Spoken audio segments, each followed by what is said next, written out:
What's going on, everybody? Welcome to a new 2022 episode of NBA Best Bets here on the Basketball Zone Cowbell Kingdom YouTube channel.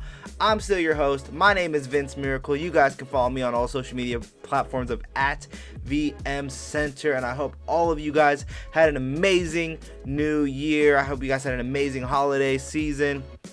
But look, guys, we're back. We're ready to attack. We're ready to fill this bag. And I hope you're hungry because we're ready to eat.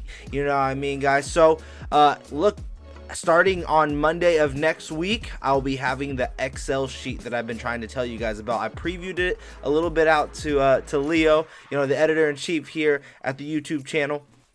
And he saw it. He says it looks great. And yeah, guys, I'm excited for you guys to see it. It has everything from every bet that we made, whether it was spread, money line, wins, losses, not just wins and losses, but unit count and how much I've won in units. And I've told you guys that I'm going to base each unit in terms of saying $100. So it's just so easy math so you guys could see what it could have been in terms of money led, as I'm trying to shut down a couple screens here. In terms of money led, money won, and how much we bet into each game, and if I'm up units, down units, because you can have a winning record, but let's say I told you guys to bet 2 units and that loses, but then I won 2 games for 1 unit, so we're actually only even. You know what I mean? So I'm keeping it in that platform as well, tracking it in terms of money, units, games won, games lost, everything like that. And you're going to see it completely on this Excel sheet starting next week. So there's going to be complete transparency between what it is that we're betting and how well we're doing. So all those other websites out there that are just giving you guys picks and saying that they have winners because they're giving out your winning tickets, I'm putting my record out there on the line for all of you guys to see it from beginning to end. I'm not going to let it go away. I'm going to let you guys see it every step of the way that we get going. So with that all being said, and before we jump into these games, I want to remind everyone that this show is brought to you by FanDuel.com. Everyone go to FanDuel.com, and when signing up, be sure to use promo code KingsCourt. That's right, guys. Use promo code KingsCourt, the name of my podcast. When you do, and you sign up, they'll match up to $500 of your very first deposit. And guys, look, we do DFS, we do sports betting, we do everything. So all I need you guys to do, if you guys have questions on anything like that, you go down in the comment section below and you start letting me know, hey Vince, why are you leaning this way? Hey Vince, why are you leaning that way? Because after the trade deadline, guys, and this whole, you guys get to see this show and how it's built, and you guys get to see me put my record up to the line. My picks that I actually bet with. So right now I'm giving you guys the picks daily. I run down the bets, letting you know, like, hey, I'm putting 2 units. 2 units means my money's really out there. All of these bets means my money is on the line. And yeah, I've been doing sprinkles here and there. I've been going down each timeline. But once February hits, after the trade deadline, after the All-Star weekend, I haven't decided which one yet, if it's trade deadline or All-Star weekend. But once that passes, I'm going to tell you which way I lean, left or right, in terms of picks. And after that, it will be, you have to follow me and sign up for this platform over here where I give my picks exclusively, and it'll be through my Substack. So I'll keep you guys posted on that for more information. Obviously, you guys just keep watching the YouTube channel and things like that. And we are going to continue to run down games. This show is not going to go away from talking about matchups and which way the money is leaning and why it's probably leaning that way. I'll still give you good advice on which way I'm betting. And you know what? I'll even probably give a pick or two out for free on most days. But what I'm saying is that the picks that I'm making, the ones that I will actually be riding with, I will let you know through my Substack saying these are my bets. I'll throw you guys a ticket if you guys need to see a ticket so you guys believe it. But not only am I going to put my record on the line here on this show so you guys know what we're betting. Because look, when I'm doing these picks here, it's picks that I'm making so you guys can see, hey, Vince's picks are right. When you go onto the Substack, you get to see my tickets and what I'm betting, and that's going to be the biggest difference, and I hope you guys do sign up for that. But again, for any of those questions, be sure to just follow me at VMCenter on all social media platforms. Now that I got all that background stuff out of the way, let's go ahead and jump into today's games. And man, do we have some fun ones tonight. First up, we have the Memphis Grizzlies on the second night of a back-to-back on the road in Cleveland against the Cavaliers, who are actually the favorites in this game at -2.5. Now, when I saw this, I honestly thought this felt a little trappy. Look, Darius Garland's questionable to come back after returning from health and safety protocols. Still no CD Osman. We all heard the devastating news of Ricky Rubio. Rajon Rondo, who they just traded for, will not be in this game. He is expected to start playing in the road games when that starts later this week, but not here at this homestead. So you're going to see a lot of Darius Garland if he does play. You're going to see a lot of Stevens, Markkanen, Love. I mean, the rookie Mobley, Allen. I mean, these guys are going to have to step up. It's going to be a big lineup, and the Grizzlies tend to kind of play small with Bane, Ja. Even, look, I know Jaren Jackson Jr. is a power forward, but we know he's averaging 5 rebounds per game over his last 4 games. The guy's not known as a big rebounder, but I'm very intrigued in this matchup because I think pace is going to dictate which way you go. And for me, I just feel like the Memphis Grizzlies are on this type of tear that the Cavs were on when they were at full strength. When they were healthy, they were not only defensively sound, but they were attacking people from all angles with not just their size, but their speed and their ability to get to the rim. And with so many guys being out from them, honestly, Garland coming back after health and safety protocols and we not knowing how he was affected with COVID while he was out. Maybe he was asymptomatic. Maybe he's fine. But we don't know. And conditioning seems to be the issue when most of these guys come back out of these protocols. So I'm rolling with the norm of that here in my head. And you get the Grizzlies with plus money here at +2.5. So look, this is what I'm going to do here. At +2.5, I'm going to go ahead and ride that down for 2 units. And then you know what else I'm going to do is because I do believe that this Grizzlies team does have the capability to get this win here on the road. I'm also going to throw a full unit on +115. So yeah, we are doing the double dip here for game 1 of Tuesday night, Tuesday, January 4th. But I think it's a solid double dip. So for 1 unit, we're doing the money line at +115, and we're also going to hit +2.5 points. We're also going to hit 2.5 points for the Grizzlies for 2 whole units, and that's going to be the first game that we have on the docket today. Next up, we have the San Antonio Spurs on the road facing off against the Toronto Raptors. Now, look, for the San Antonio Spurs, they still don't have DeJounte Murray, but Derek White has been playing pretty dang well in his place. Jakob Poeltl is going to have to play a big factor in this game, but the Raptors are finally starting to get healthy, and this 6.5 point spread does kind of scare me. I do feel it's a little bit high, but also at the same time, I feel like guys like Gary Trent Jr., since he came back from health and safety protocols, hasn't really been himself, where he was averaging 2 steals per game, 15 points, yada, yada, yada. This guy is due for a breakout game, and it could be against this Spurs team that's also being hit with these health and safety protocols, like all these teams. Now, do I like the pace of this game for either side? No, not really. The biggest thing for me is that there's definitely talent on the Toronto Raptors side, at least an abundance of it, with Pascal finally looking himself, Scotty Barnes, OG Anunoby back, Freddie VanVleet. You know, you can just go down the names of the starters. The biggest thing for me and the X factor for the Spurs is going to be Jakob Poeltl. And at $6,100 on FanDuel as a DFS play, I like that a lot. I don't like that the over-under on this game is 223.5. It does make me feel like they think it's going to be a back-and-forth type of game. And with the Raptors, sometimes their defense can be a little washy, but I do think they pride themselves on being able to get stops early, push the pace, and set the tone. So with that being said, I am going to take -6.5 for the Toronto Raptors for 1 unit.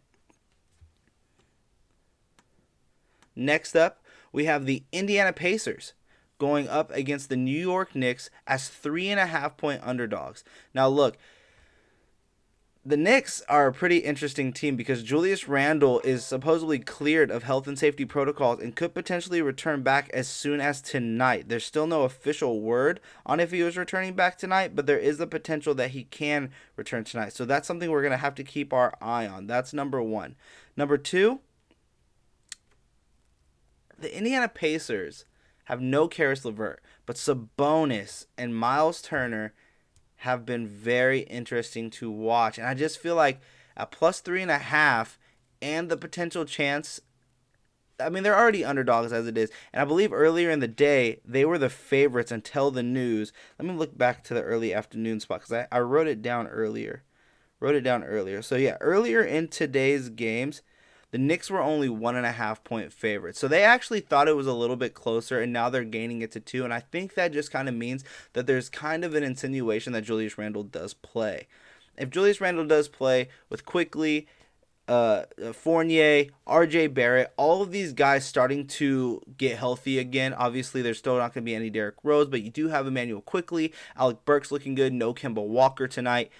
I just feel like that the Pacers are still struggling to find who they are now with all of these injuries that they've been hit with, or health and safety protocols with LeVert, Brogdon, Duarte. You're going to see a lot of Torrey Craig.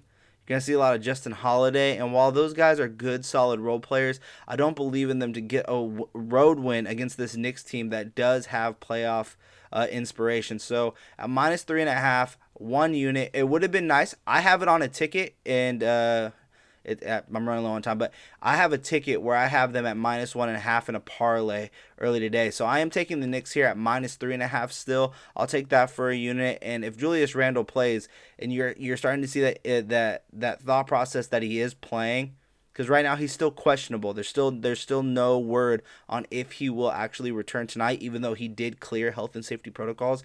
If you start seeing news out there that he is going to play, maybe try and double down on that and pick up this line a little bit earlier, because if he does play, this line goes to 5.5 early and quick. Next up, we have the Phoenix Suns on the road against the New Orleans Pelicans at +6.5 at home for the Pels. Now, look, I get that the Pels are struggling a little bit, right? They're a team that missed Zion. You thought they were going to be better than what they were. They made some interesting moves. This roster is so questionable at times. But I feel like they've stayed competitive in certain games. And while they have gotten blown out a few times, they do have Ingram back tonight. Rookie Herbert Jones has just been tremendous to watch, at least defensively. Josh Hart has really stepped up into this big guard, both as a facilitator, rebounder, and he knows how and when to put the ball in the hole. Devontae Graham, obviously, he's been a streaky scorer since Charlotte, but I like this Pelicans team. I don't like the fact that they're on the second night of a back-to-back going up against this Phoenix Suns team where they have just, a well-balanced roster. They're arguably the best team in the Western Conference right now. It's between them or the Golden State Warriors. And honestly, man, because of just how well they play and how smart they play, and that facilitator general and Chris Paul, I slightly lean the Phoenix Suns above the Warriors, and I also think Ayton has a big reason why I have them ahead of the Warriors. But at +6.5 at home, Ingram's healthy. You have Herbert Jones, Valanciunas, Devontae Graham. I like the Pels here at +6.5, and I will take them for one whole unit there as well. I like the Pels. I think that they have an interesting roster, and they have enough talent to keep up. It just depends on how fast they get hot, and as long as the Suns just don't break off and get away quick, like I said, the Pels have a chance of even winning this game. Now, I'm not going to say go reach for the money line at +220. But I do think that there's a good chance that they can find a way to keep into this game. And let's go ahead and look at the money here. 84% of bettors are running at -6.5 right now. So again, I'm in the complete minority here at 16% of people betting on +6.5 for the Pels. And I'm okay with being different, especially in this type of game, because I think the Pels are being underestimated here. And they have a lot of talent on that Pelicans team. It's just young. It's just young and unproven talent. Lastly, last game of the night, it's the Sacramento Kings in LA facing off against this Los Angeles Lakers team that has just continued to stay in the news, whether it's about Russell Westbrook, LeBron James, Anthony Davis, and most recently now it's Stanley Johnson and how they're going to retain him. Now, Stanley Johnson's not going to be with this team. His 10-day hardship contract did end, so I do not expect him to play. But they found their shooter in Malik Monk, who's been averaging, I believe, 18 points per game since returning from his health and safety protocols. He's looked great, replacing Taylor Horton-Tucker in that starting lineup. But the Kings, look, man, I believe they're on a 3-game winning streak. The over-under sits at 230.5. The question is who's going to be able to slow down LeBron? And if LeBron isn't going to be able to be slowed down, which he's LeBron James, and there's no one really on the Kings that I believe that can slow him down.